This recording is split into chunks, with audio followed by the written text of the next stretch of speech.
Hi everyone, Tally and Farrell here from Board of It, and welcome to our review of Boonlake, the latest complex Euro by Alexander Pfister that includes both cows and boats. Move over Great Western Trail and Maracaibo. In Boonlake, you'll be exploring, settling and modernising the beautiful abandoned area of Boonlake. Now, this game has many classic Euro tropes and even Alexander Pfister tropes, but it does feel unique to any of his other games that we've played. Now, it comes with a snappy rundle system and cloud deployment, so you can be sure there's a lot here that will keep you engaged, but there's also a few rough edges that make the game a little more complex, harder to teach, harder to learn than it needs to be. So where does it fall in our collection? Let's find out.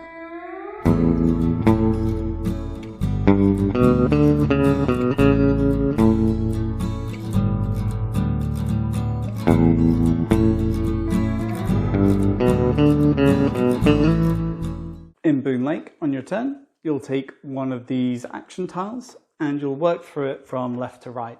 The first action is usually going to be to play a card or discard a card. Then there'll be a private action that only you can do. Then a public action that everyone around the table can do. After you've completed your tile, you'll move your boat up to as many spaces as it says from where you took the tile. Pop it back, push it up, and it is then the next player's turn. Now, Boonlake is quite a linear game, with the main point kind of being to clear your player board of all of these pieces and play a lot of cards. And how you go about this is you'll discover the area around Boonlake by laying tiles down and getting a little reward when you do so. Once you have some land discovered, you can send inhabitants. Then these can be upgraded to little houses, and then houses can be upgraded to settlements. And like this, you start clearing your board. The one thing I don't get is that every inhabitant is represented by a Great Western Trail cowboy meeple. So I don't really get how the populations are booming, but I like to think that they reproduce by mitosis, and that's how they can build settlements so damn fast.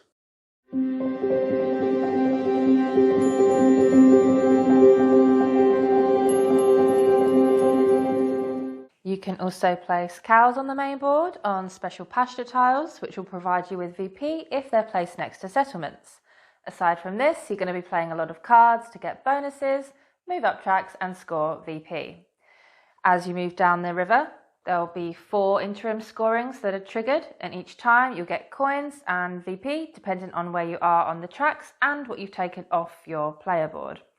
Then, after the 4th interim scoring, there'll be a final scoring of a few extra bits, such as cards that you've played throughout the game that might have endgame scoring, and then the most VP wins. So, Boonlake, yeah, it's good, it's alright. It's honestly a bit of a tough one to review because it's such a middle-of-the-road generic Euro. Nothing here is new or exciting, but there are no serious flaws either. What we will say is it sits in a strange place in terms of its design, and we're not quite sure who it's for. It's a fairly complex game with quite a few tricky to grasp aspects, so you think it would appeal to people who like heavier games. However, the problem is I think people who play heavier games and heavier Euros that have all these branching routes and different paths to victory, they're going to find this quite one-directional and too narrow, because you do kind of have to go through the same route every time you play, and I think eventually that'll get a little bit repetitive for them. On the other hand, this narrowness would make it great for people looking to maybe step up their complexity in gaming.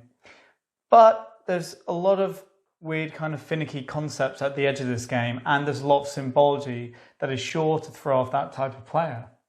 Now what we mean by one direction is that the point in every game really is to clear your player board, play as many cards as you can and score the scoring tiles.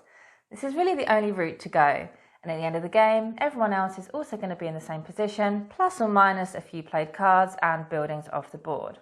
Every game, you and everyone else is going to be placing tiles on the board, putting ranches on those tiles, replacing the ranches with buildings, and then replacing those buildings with settlement. And for us, this had 2 effects. The first is that it's rather nebulous to try and figure out at the end of the game why you came dead last, or maybe won by half of the board, because you did the same things as everyone else. And the second is that it makes every game feel kind of similar. And looping back to what we termed finicky concepts, I think there's one that we wanted to highlight because there are just some strange choices at play here in terms of the design.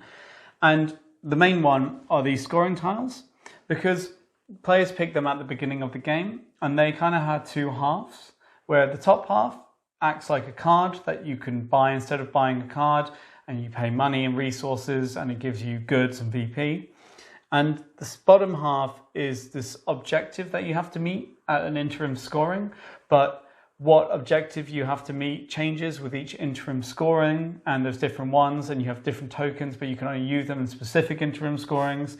And it's generally quite a tough concept to get your head around, and an even tougher concept to explain to other people. And the problem is it feels quite tacked on and arbitrary. It doesn't streamline into the game at all. It takes up a lot of time doing it and explaining it. And the VP you get if you do it or lose if you don't do it is so minor that it has no real effect on the game. And what makes it worse is that some of these objectives are really varied between the tiles. So some, like have 3 settlements out by the end of the game, that's something that almost everybody will have done without trying, because it's kind of the point of the game and the direction you're pushed. Whereas another one that at the end of the game, it wants you to spend 25 coins, that is a lot of money that could be used better elsewhere.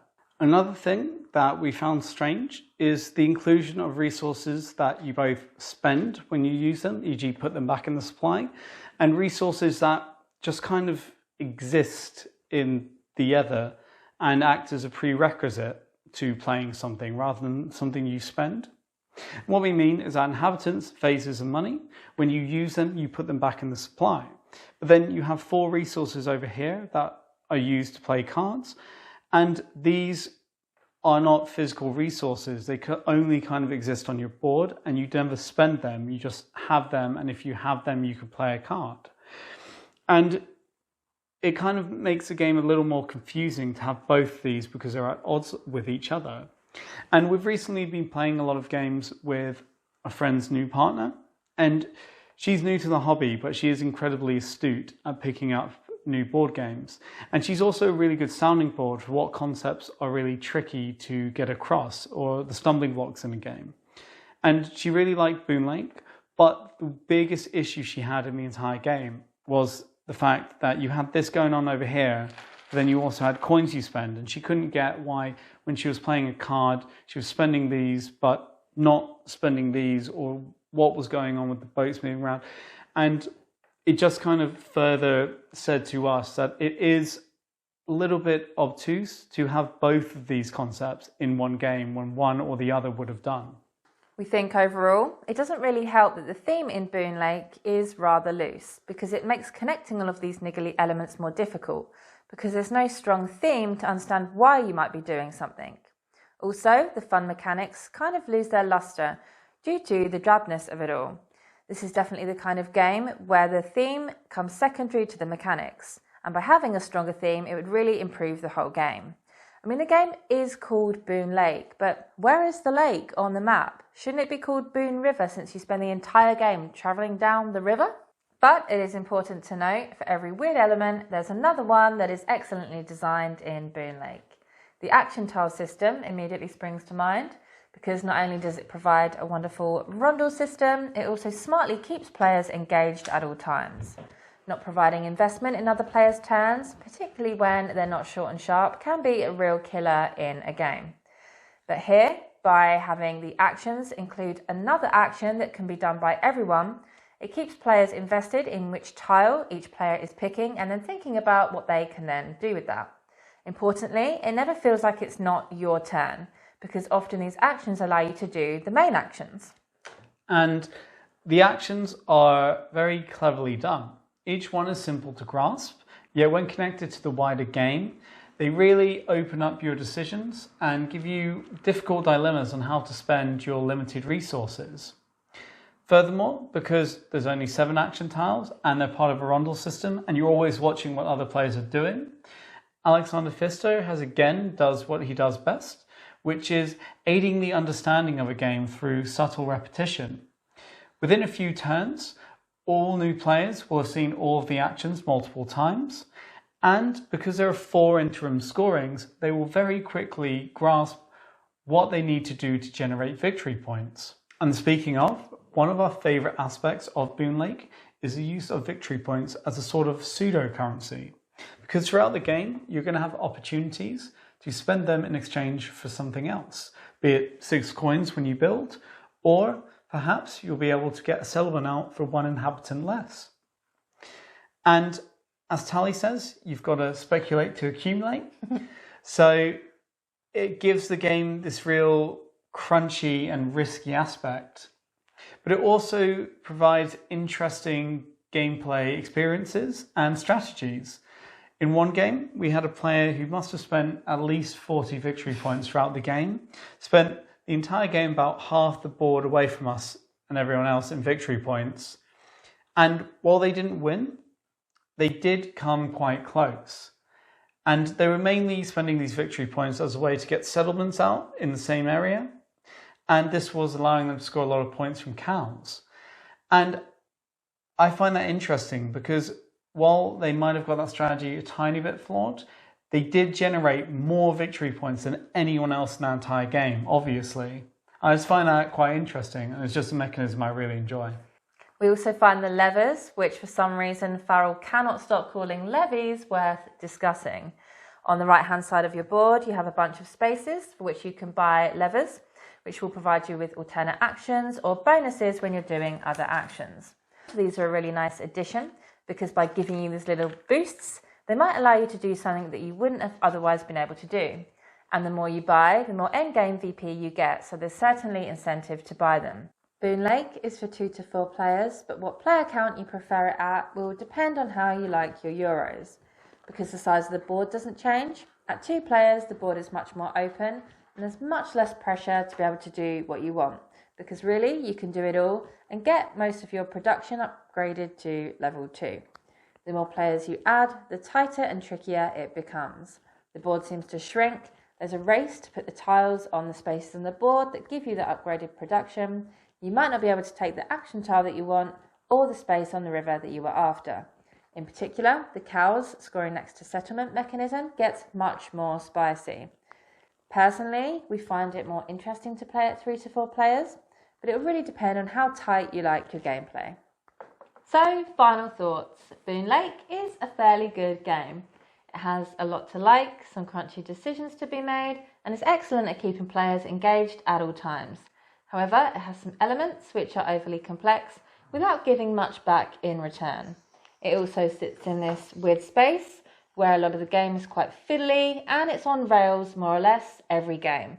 So the people who are most likely to be interested in it are also the people who are most likely to find it repetitive after multiple plays, particularly when compared with other more dynamic games.